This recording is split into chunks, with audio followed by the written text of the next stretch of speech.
मैं भी यही सोच रहा हूँ पिताजी के शहर चला जाता हूँ। अब यहाँ रहने का कोई मतलब भी तो नहीं रह गया। सोचा था गांव में सुकून से ही रहूँगा, लेकिन अब ऐसा लगता है जैसे ज़िंदगी से सुकून कहीं गायब ही हो चुका है, जो शायद कभी वापस आएगा ही नहीं। अब मेरे पास कुछ पैसे नहीं बचे हैं। सारे पैसे मैं अपने काम में लगा चुका था। इसलिए अच्छा है कि यहाँ भूखे मरने की नौबत आने के पहले ही शहर में कुछ काम शुरू कर देता हूँ, ताकि लोग हंसे ना। कुछ ना कुछ काम तो मुझे आसानी से मिल ही जाएगा। इतने पैसे तो मैं भेज ही दूंगा कि आप दोनों का खर्चा आराम से चल सके। और वैसे भी पिताजी, हमारी एक भैंस इतना दूध दे ही देती है कि तुम दोनों का खर्चा थोड़ा बहुत चल ही जाएगा। इस बात की तो मुझे बहुत खुशी है। कुछ तो काम ढंग का हुआ और मैं अपना खर्चा शहर में संभाल लिया करूँगा।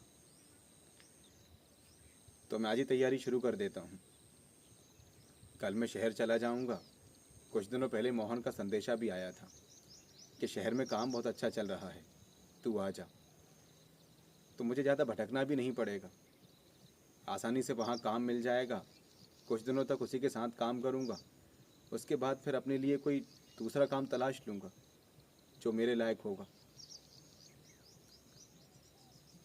माँ, अब आप कहीं भी काम करने के लिए मत जाना। अब आपसे ज़्यादा मेहनत नहीं हो पाती है, इसीलिए घर संभालो और आराम से घर पे ही रहो। वैसे भी हमारे घर में कोई इतनी बड़ी परेशानी तो है नहीं, जैसे कि पहले हुआ करती थी, जब हमें दर दर काम के लिए भटकना पड़ता था। लेकिन भले ही हमारा छोटा व्यापार ही सही, पर अब खुद का व्यापार तो है। पिताजी, मुझे शहर जाने के लिए 2000 की ज़रूरत पड़ेगी। मैं डेयरी से पैसे जाके ले आऊँगा, क्योंकि मेरे पास अब एक पैसा भी नहीं बचा है। सारे पैसे तो मैं काम में लगा ही चुका हूँ। आप निश्चिंत रहिए पिताजी, मेरी वजह से आपको कोई भी परेशानी नहीं होगी।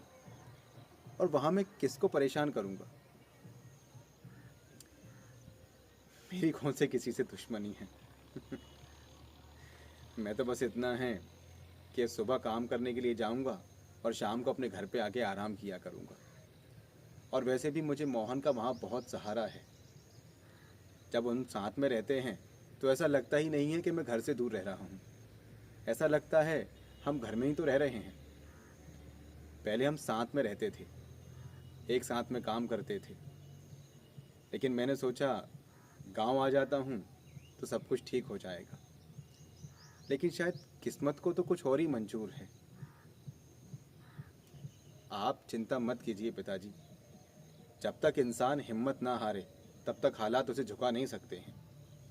आप एक दिन देखना, हम सभी लोग सुकून से रहेंगे और इसी घर में रहेंगे।